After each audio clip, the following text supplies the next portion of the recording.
Ayun. Kaya lumilalim. Hindi talaga makakaligtas. Yun nga eh.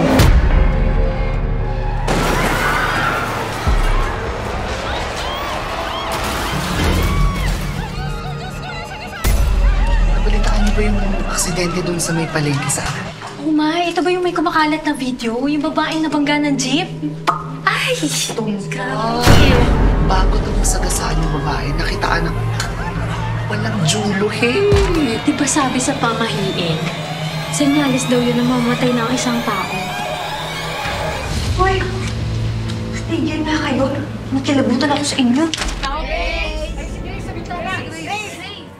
Isang gabi, habang papasok ka sa bahay niya, nakita ka raw niyang walang ulo.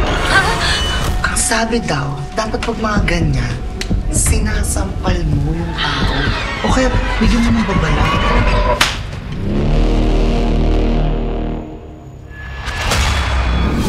Hanggang di tayo nakasigurado kung ano naging dahilan ng pagkamatay, walang sino man ang pwede dapat gumalaw ng pangkay.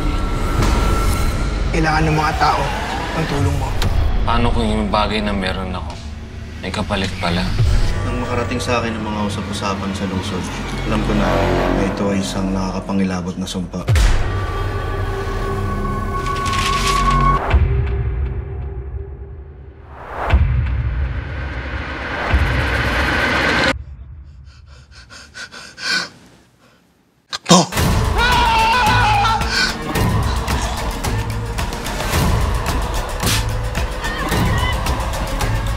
Ilan ba ba kailangan mamatay para magising ka sa katotohanan na parte ka ng problema nito?